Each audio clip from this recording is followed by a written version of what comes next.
Ceci est une vidéo concernant les puzzles alimentaires pour chats. Oui, les puzzles alimentaires pour chats. Alors, pourquoi des puzzles alimentaires? Il y a des gens dont la première réaction, c'est de dire « Mais oui, mais mon minou, je veux pas l'affamer. » Il est absolument pas question d'affamer votre chat.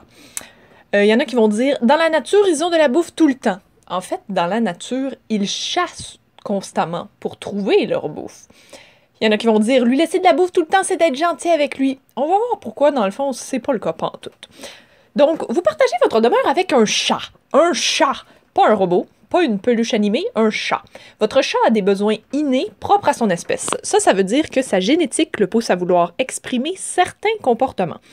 S'il ne peut pas exprimer ces comportements-là, pour lesquels il est programmé, ben il est pas bien. Mentalement, c'est comme pas bon pour lui parce qu'il a besoin d'exprimer ces comportements-là. Un canard a besoin de pouvoir se baigner, exemple. Une vache a besoin de pouvoir brouter. Un chat, ça a besoin notamment de pouvoir gratter, de pouvoir se percher et de pouvoir chasser. Donc, chaque espèce a des besoins différents. Les chats sont constamment en mode chasse. C'est ça qui fait qu'ils sont pas mal tout le temps prêts à jouer si on sort un jouet baguette, parce que le jeu, pour eux, en fait, c'est la reproduction de la chasse. Les chats n'attendent pas d'avoir faim pour chasser, ils sont constamment en mode investigation du territoire et recherche de proies potentielles, parce que leur métabolisme requiert un apport régulier de nourriture pour bien se porter. Donc un chat qui mange pas pendant 24 heures, on amène ça au vétérinaire, c'est pas normal, c'est dangereux. Un chat va chasser s'il voit une proie, même s'il vient de manger. Donc ils sont programmés pour ça, c'est comme ça que leur corps fonctionne. Vous allez dire, c'est une bonne raison pour laisser de la bouffe tout le temps à la proximité du chat. Il faut nuancer, et de toute façon, oui, les puzzles permettent justement de répartir dans la journée le repas qu'un chat glouton pourrait avaler tout d'un coup. Donc, votre chat passe son temps à la maison avec rien à chasser. Sa vie est vide de sens, il ne peut pas exprimer le comportement que son corps voudrait exprimer. Il n'y a rien à faire. Fait qu'il fait le tour de la maison, il mange, il fait le tour de la maison, il mange, il fait le tour de la maison, il mange, et ainsi de suite, sa vie est plate. Si vous êtes un humain de chat averti, vous faites des séances de jeux baguettes pour lui permettre d'exprimer ses comportements de chasse. Vous lui donnez accès à une fenêtre intéressante avec des perchoirs, des arbres à chat, pour qu'il puisse pratiquer la portion être aux aguets et observer l'environnement qui vient dans le processus de la chasse, etc., etc. Mais il reste que la bouffe est quand même juste là, dans un bol, ennuyante, elle bouge pas, elle s'enfuit pas, il n'y a comme aucun défi de chasse pour l'avoir. Donc rappelons ici que les chats attrapent leur proie environ 1 fois sur 3 à 1 fois sur 5 pour les rongeurs et même jusqu'à 1 fois sur 10 seulement pour les oiseaux. Donc il y a beaucoup de séquences de chasse dans leur vie normale avant qu'ils ne puissent manger. Ils doivent aussi dépecer, décortiquer, mâchouiller leur proie, alors que les croquettes pour chat ou le manger en canne, ça se fait aspirer assez rapidement, merci. Donc, on peut pas reproduire tout ça chez nous, la chasse, en élevant des souris ou en les laissant lousses dans la maison. Mais on peut leur offrir leur nourriture en faisant une occasion de stimulation mentale et physique, de manière à compenser le mieux possible le manque de comportement naturel sans nécessairement être capable de reproduire pleinement la chasse. Ça vous empêche pas de remplir vos puzzles au grand complet si vous voulez. Personnellement, je préfère mesurer les rations quotidiennes pour 2 raisons. Numéro 1, ça me permet de savoir si mes chats ont mangé et à peu près combien ils ont mangé. Ce qui est super important pour décéder les maladies rapidement, puis éviter que les choses empirent. La deuxième raison, c'est que ça évite qu'ils ne deviennent obèses. C'est pas tous les chats qui sont capables d'être raisonnables quand ils mangent, donc ils sont pas tous capables d'être nourris à volonté sans prendre du poids. Donc, pourquoi donner à manger dans des puzzles à ces chats? C'est parce que donner de la nourriture dans un bol, c'est insulter les capacités physiques et intellectuelles du chat et c'est l'empêcher d'enrichir sa journée d'activités propres à son espèce. Donc, d'activités que sa génétique le pousse à faire pour qu'il se sente bien mentalement et physiquement. Ça, c'est ennuyant. Maintenant, quelle nourriture? Je rentre pas dans la question de avec quoi est-ce qu'il est préférable de nourrir son chat, c'est un autre débat, c'est pas pour cette vidéo-ci. Par contre, que vous nourrissiez aux croquettes, au manger en canne mou ou au cru, il y a des options de puzzle. Je vais me concentrer sur les options à croquettes parce que c'est beaucoup ce que j'utilise, quoique je fasse quand même beaucoup de variétés dans leur alimentation. Mais il y a plusieurs puzzles en plastique facilement lavables qui font très bien l'affaire pour le mou et le cru. On va commencer avec 2 jeux qui sont même pas des puzzles, c'est les 2 jeux pour paresseux et pauvres. Donc, si vous voulez pas fabriquer ou acheter de puzzles, mais que vous voulez quand même rendre la vie de vos chats moins plate, voici 2 jeux auxquels chez nous, on joue régulièrement avec les minous. Ce sont les jeux de chasse la croquette et de cherche la croquette.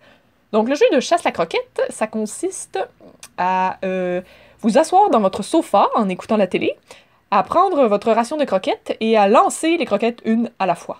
Votre chat va chasser ces croquettes. Oh my god, super le fun. C'est probablement ce qui réplique le mieux, je pense, la chasse, et ça ne coûte strictement rien, c'est l'ultime jeu du paresseux pauvre. C'est merveilleux, j'adore ça. Alors vous allez pouvoir voir leur enthousiasme à chasser les croquettes. Faites des pauses, ça bâtit l'anticipation du minou pour sa proie, et ça fait qu'il mange pas trop vite en gobant tout son bol d'une shot. Si vous avez un chat plus gros que les autres, vous en pitchez une pour lui, puis vous allez vous arranger pour en pitcher deux à chacun des autres en même temps, pendant ce temps-là. Petite parenthèse ici, moi j'ai des chats qui s'entendent très bien. Vous êtes responsable de juger si vous pouvez faire ça avec tout le monde ensemble dans votre maison. Et dans tous les cas, on fait pas exprès de lancer les croquettes collées les unes sur les autres pour causer des risques de bagarre. Il faut user de jugement. Et bien sûr, on veut pas donner toutes les croquettes quotidiennes en un repas. Donc vous prenez pas toutes leurs croquettes puis vous pitchez ça pendant 10 minutes puis c'est leur seul repas dans la journée. On veut quand même répartir ça dans la journée, mais c'est un jeu super le fun. Le deuxième jeu, c'est le jeu de cherche la croquette. Cherche la croquette, ça reproduit bien le comportement de traque de la proie. Ça consiste à prendre leur ration de croquettes et les disperser partout dans la maison.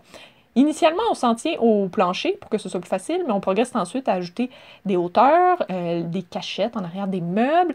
On peut en mettre dans des serviettes, il faut qu'ils découvrent à travers les serviettes.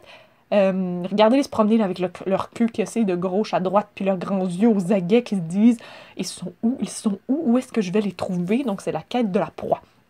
Donc ce sont deux jeux qui coûtent 0$ et très peu d'efforts, et c'est vraiment, vraiment le fun. Vous allez voir que vos chats, quand ils finissent par s'y habituer, parce qu'au début, ça se peut que ce soit un peu plus lent, ils commencent à vraiment aimer ça. Ensuite, on rentre dans vraiment les puzzles. Je vais classer les puzzles en deux types. Il y a les puzzles fixes et les puzzles mouvants. Donc les puzzles statiques et les puzzles dynamiques. Donc fixe et mouvant. Les puzzles fixes sont un défi initialement pour votre chat parce qu'il ne sait pas c'est quoi qu'il y a devant lui. Mais une fois qu'il a compris comment ça fonctionnait, donc il faut tasser la case, il faut peser sur telle affaire, il faut bouger telle patente, ils deviennent beaucoup plus faciles. Par contre, on peut ajouter des items à l'intérieur de ces puzzles-là pour que ça devienne plus difficile, mais ils restent globalement plus faciles que les mouvants, selon mon expérience. Les puzzles qui bougent, les mouvants, ça continue de demander un plus grand effort, même quand ils sont assimilés. C'est pourquoi moi j'aime ça faire un mélange des deux. Ce qui fonctionne bien chez moi, eh bien, je donne des croquettes 2 fois par jour, toujours dans des puzzles, ils n'ont pas de bol. Et à chaque fois que je donne des croquettes, j'en mets une partie dans des puzzles fixes et une partie dans des puzzles mouvants. Donc je mesure leur ration. Une portion de leur ration, c'est les croquettes dentaires dans les puzzles fixes, ça leur prend à peu près une demi-heure à passer à travers. Et l'autre restant de la portion, j'utilise des croquettes qui sont des croquettes un peu plus holistiques, sans grains. Donc typiquement, il n'y a pas d'enduit de gras dessus. La majorité des croquettes, si vous touchez, vous allez voir, il y a une grosse couche de gras sur le dessus. Puis j'ai l'impression que ça fait un peu comme nous quand on sent du poulet frit Kentucky, là, notre homme des cavernes en nous fait comme « Ah, du gras, allez manger! » Donc ça fait que les croquettes enduites de graisse ont tendance à beaucoup vouloir plus passer à travers rapidement. Les croquettes qui ont moins d'enduit de graisse, ben, ils ont moins tendance à se pitcher dessus. Je mets ça dans les puzzles mouvants, ça fait un défi de plus. C'est ce que je mets dans les puzzles leur reste pour le restant de la journée et le restant de la nuit. Donc ça fait qu'ils ont des croquettes régulièrement. Ils travaillent un peu, ça leur tente plus de travailler, ils vont faire autre chose. C'est sûr que c'est important d'avoir un environnement enrichi aussi pour que vos animaux aient moins tendance à tout le temps juste vouloir manger, manger, manger, manger. Donc mes chats peuvent manger toute la journée quand ça leur tente, mais ils travaillent pour, comme ils le feraient s'ils chassaient dans la nature, et ils tombent pas dans des transes de manger, manger, manger, où ils finissent toute leur bouffe d'un coup. Si vous avez plusieurs chats, naturellement, on s'assure d'avoir minimum un puzzle par chat, et on ne les colle pas, donc on les sépare beaucoup, peut-être même dans plusieurs pièces, pour éviter qu'il y ait de la chicane pour les puzzles. Et il faut pas oublier là, que c'est souvent sournois, hein, les mauvaises relations entre chats. S'il n'y a pas nécessairement de la bagarre, ça peut être beaucoup juste fixer l'autre et l'empêcher d'avoir accès aux ressources. Donc toujours s'assurer d'avoir plusieurs endroits pour avoir accès à la nourriture. Même chose pour l'eau, même chose pour les litières. Donc c'est valide aussi pour les puzzles. Je vous mets ici une liste de fabricants de puzzles. Vous pouvez aller voir ça sur Google. Plusieurs sont disponibles chez Amazon. Certains sont disponibles chez Mondou. Et même si vous ne parlez pas anglais, allez voir le site Food Puzzles for Cats. Elle a aussi une page Facebook. Elle fait toutes sortes de vidéos en essayant toutes sortes de puzzles et elle en a régulièrement des nouveaux qui apparaissent. Donc si vous voulez voir de quoi ont l'air les puzzles, comment les chats jouent avec, c'est l'endroit à aller, c'est vraiment très intéressant. Le premier, c'est le IQ Stimulo. Ce sont des petits cylindres verticaux et on met des croquettes dedans. Pour rendre ça plus difficile, vous pouvez ajouter des papiers ou vous pouvez même mettre les croquettes emballées dans les papiers et ensuite mettre les papiers dans le stimulo. C'est un très bon puzzle et il y a une autre version faite par Catit au Mondou. Vous pouvez aussi vous en fabriquer un vous-même. Si vous le fabriquez vous-même, il va être plus difficile parce que les fonds ne seront pas incurvés. Moi, j'ai commencé par m'en faire un pour tester. Comme il réussissait bien, j'ai acheté le produit, sauf qu'en bout de ligne, c'était plus facile avec le produit IQ Stimulo. Vous pouvez utiliser des moules à muffins, mais honnêtement, moi, ils ont utilisé plus comme un petit bol. Ils n'ont pas beaucoup utilisé leurs pattes. Le Pika Prize, je l'aime beaucoup. C'est un puzzle auquel vous pouvez ajouter des petits cubes de bois et des papiers pour rendre ça plus difficile. Si vous en faites une version maison avec une boîte de céréales, assurez-vous que les trous sur les côtés vont être assez bas pour qu'ils soient capables de vraiment sortir leurs croquettes de la boîte de céréales. C'est un bon puzzle pour mettre aussi des jouets. Ils peuvent s'amuser avec des petites balles là-dedans. Et il semble bien apprécié de mes minous. Ça reproduit un peu là, la chasse à la souris dans un terrier. C'est une bonne idée. Ensuite, Nina Autoson a beaucoup de produits. C'est pas grave, c'est pour chien. Ça, c'est le mauve à gauche. C'est le Nina Autoson Dog Twister. Et mon gros minoumou qui est moins agile de ses pattes aime beaucoup celui-là. Il y a l'étape ensuite avec les os et les petites attaches glades. Ça, c'est un autre produit Nina Autoson, le Mix Max. Ça contient pas beaucoup de croquettes, par exemple. Moi, je l'utilise surtout avec des gâteries. C'est plus difficile. Et je suis pas certaine que mes petits minous le comprennent vraiment encore. Là. Il y a 3 niveaux. Ils l'ont peut-être un peu... parce que ça donne qu'ils sont chanceux. Ça, c'est Méloman qui triche et va chercher les croquettes avec sa langue au lieu de ses pattes. Mais c'est pas grave, c'est de l'enrichissement quand même. Les petites soucoupes deviennent des jouets. Et tout le monde est très fatigué quand on joue à ça. C'est très bon. Tout ce que vous avez dans votre bac de recyclage, là, vous devez développer votre œil de puzzle pour chat, des boîtes de toutes sortes, des emballages de toutes sortes. Ça, c'est excellent. Ça ne vous coûte pas une scène et ça fait en sorte de faire beaucoup de variétés.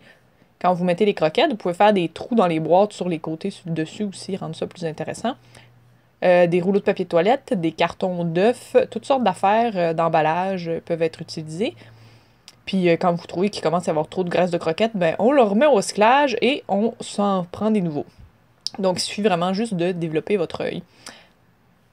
Ensuite, ben, vous pouvez faire des petits bols avec toutes sortes de bébelles dedans que vous rajoutez et cacher les croquettes là-dedans. Si vous cherchez aussi les snuffle mats sur Internet pour les chiens, ça peut être une option à essayer.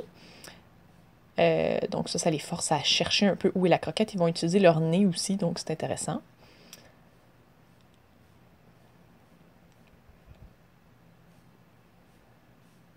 Et ça, c'est une planche de plywood avec des bouchons de vin qui ont été collés avec de la colle chaude. Donc, ça fait un bon défi de petites papates pour sortir les croquettes.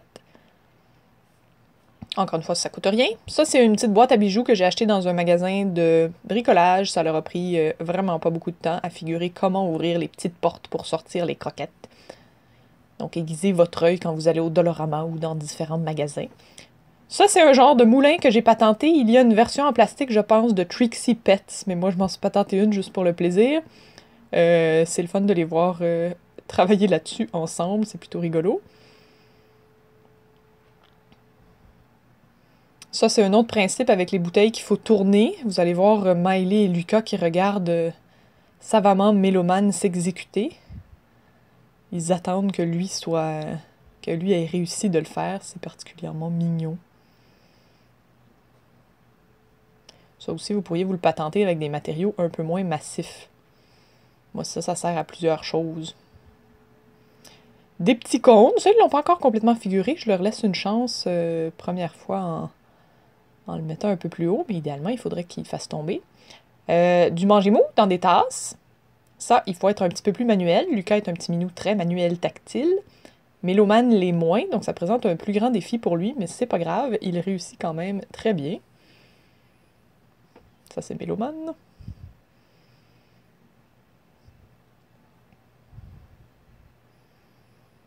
La balle Slim Cat. Ça, bon, on rentre dans les puzzles mouvants. Celui-là, l'orifice est réglable, mais malgré ça, c'est vraiment un puzzle facile. Donc, là, pour les débutants, c'est bon. Par contre, les sphères, ça bouge beaucoup. Je trouve que c'est très bruyant. Les pots de beurre de pinot, comme ça, on peut rajouter des balles pour que ça bloque des fois le trou. Ça devient plus difficile. C'est mon préféré. Ça coûte rien. Vous pouvez même le couper à l'exacto. C'est super simple, ça roule moins dans tous les sens, ça fait moins de bruit. Vous pouvez le mettre sur le tapis aussi, hein. Dépendant des surfaces, des fois c'est plus facile ou plus difficile sur un tapis ou sur du bois, puis ça dépend des sortes. Vous pouvez aussi vous en acheter au magasin et puis les percer. Ça, c'est des formats plus cubiques, donc c'est plus difficile. Les balles, c'est le plus facile. Après ça, le cylindre, ça devient un peu plus difficile. Et les cubes, c'est encore plus difficile parce que ça roule pas tout seul. La balle roule dans tous les sens, le cylindre roule juste dans un sens, les cubes roulent dans tous les sens, donc ça devient plus difficile. Il y a certains plastiques que c'est faisable de le faire avec un X-Acto. Les autres, c'est préférable d'utiliser un Dremel parce que sinon c'est trop difficile, mais bref, vous pouvez patenter un peu. Ça, c'est un pot de parmesan Kraft. Celui que je viens de faire, là, qui était cubique, qui serait vraiment... Je l'ai pas utilisé encore, mais il va être vraiment difficile parce que j'ai fait le trou à un endroit plus compliqué. Mais ça, voilà! Vous avez votre puzzle. Et au Dremel, ben, il faut juste s'assurer d'avoir la bonne mèche pour pouvoir faire des trous. Mais ça, ce plastique-là, on oublie ça à l'X-Acto. Ça, c'est des petits œufs. J'ai fait des petits queues en genre de... Des petites queues en genre de petites pailles que j'ai achetées au magasin de bricolage. Je trouvais ça le fun. Le modèle d'œuf venait avec une espèce de petit anneau pour mettre une queue. Je trouvais que ça ressemblait un peu plus à une souris. Et ça, c'est plutôt chouette parce qu'en même temps, la queue fait en sorte que l'œuf tourne moins facilement. Donc, ça ajoutait un petit peu de défi. Dans le monde des puzzles cubiques, ben, le Kong Puzzles pour chien, honnêtement, il était quand même plutôt facile. Mes chats sont rendus habitués, puis les trous sont tellement gros que ça a vraiment pas été long. Ils ont été capables de sortir les croquettes. Fait que va peut-être falloir que je mette du tape pour rapetisser la grosseur des trous pour que ça devienne un petit peu plus un défi. Parce que là, ça devenait vraiment trop facile. Un autre produit Nina Autoson, le Cat Treat Maze. Celui-là, il est quand même difficile. Il faut vraiment qu'il zigonne après pour que les croquettes bougent dedans puis finissent par sortir. Puis il y a juste deux orifices, mais c'est un bon puzzle qui est un peu plus un défi.